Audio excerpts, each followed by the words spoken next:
So it's 4 o'clock, and that means that I am so excited to introduce Johnny A. Johnny, how are you doing? Hi, Laura. How are you? Nice to see you again. It's nice to see you too. Thank you so That much was for joining beautiful. us. Your performance was beautiful. Thank you. Thank you. Thank You know, you. we met a couple times and I never realized what a great artist you were because Oh, the first time we met, I was touring, coming through town, Tucson, and played the Rialto with the Yardbirds. And you were kind of driving us around and you started to tell a little story about bringing us to Target because it was about 1,000,000 degrees. And we wanted to go swimming because we ended up having a day off or 2 days off actually, and nobody brought bathing suits. And we went to Target and we got the most ridiculous bathing suits you can imagine. I think mine was like this crazy celery mint green with giraffes all over it. It was so. Thank you. Had a good time. And then the last time I was in town in January, I think it was, you hosted me over at 191 Tool, yeah. and you guys treated me so great. So I'm really honored to be here to do this and try to help raise some money for you people. Thank you so much. It You know, really I means have a a lot. bit of a connection to Arizona because when my dad was in the Army, he was a surveyor for the Army, and my mom was out there with him, and that's where I was conceived on Arizona land. So, you know, I guess I'm a kind of some kind of a distant brother to your state. That's great. I would say not so distant. Not so Ah, distant. that's sweet of you to say. Where are you today? I am just outside of Boston a little in my home studio. I'm from Boston, Awesome. Massachusetts, and that's where I am, and just doing this thing, and you know, trying to figure out what all my shows got canceled, just like everybody else in the industry, and Yeah. you know, lost about 20 shows, and which we're hoping that we've started rescheduling for June, but the way things look, I'm not really even sure that these shows will be pulled off in June. So just Sure. kind of keeping myself busy doing live streams every morning, and you know, trying to, you know, keep myself busy and entertained, and trying to, you know, give some other people some wellness along the way. That's great. So you've been live streaming every morning at 10 a.m. Eastern, right? Yeah, Monday through Friday. I do it off my Facebook page, which is I'm just switching to my musician page, so I'm streaming from facebook.com/johnny.a.official. So Okay, I've been I'm doing that gonna. like 10 o'clock Eastern and going, you know, anywhere from maybe like 90 minutes or something. And it's been really great. It's been really therapeutic for me. So, you know, For play a sure. little, chat a little bit, you know, talk to people a little bit and see how they're all doing out there too, you know? Yep. I'm gonna put that link in the comments of the YouTube page for anyone who wants to find it. Yeah, I changed it, Lara, today actually. So it's facebook.com/johnny8.official. Great. All All right. right, I'll let you take it away from here. All right. Thank you so much for having me. I appreciate it. Of course. Thank you for All coming. righty.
Such a pretty song, written by Graham Gouldman. And if you don't know who Graham was, Graham Gouldman wrote a lot of songs for a lot of British invasion bands back in the 60s. And that was a song he wrote, which was a #1 international hit for the Hollies, called Bus Stop. And he also wrote For Your Love and Heart Full of Soul and Evil Hearted You for the Yardbirds, as well as a bunch of other bands. And was also the founding member of a band called 10cc. I'm sure you remember that band. And most recently, he was on tour with Ringo Starr and his All-Star Band. So, beautiful song called Bus Stop. I'd like to do one more song for you if I could. And it's really an honor to have been asked to participate in this relief effort to try to raise some funds for these out-of-work employees of the Rialto. It's really tough. We're all in the same boat, and same thing with me. My income is totally stopped. I'm a full-time musician. That's all I do, and so it's a whole industry. It's you know, it's the venues, it's the promoters, it's the club owners, it's the tour managers, it's the bus drivers, it's the musicians, it's the road managers, it's the crew, it's the sound man, it's the lighting engineer, it's everybody. So anything you can do to help these people so that there is a venue to go back to, because I would love to come back to Tucson and play at the Rialto or 191 Tool again. Anything you can do for these people to get them and keep them on their feet, I'm sure would be greatly, greatly appreciated. So I'm going to do one more song for you, and I think it's appropriate. It's a blind faith song, and we all need a little blind faith right now. And the song's called "Can't Find My Way Home." And my name is Johnny A, and it's been a real honor to play for you. Thanks so much, everybody.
Thanks, everybody. Thanks for listening.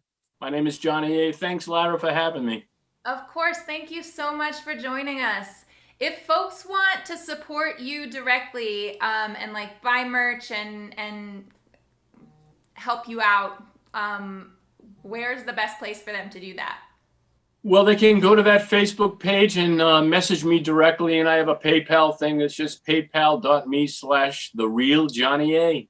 The Real Johnny A and no other.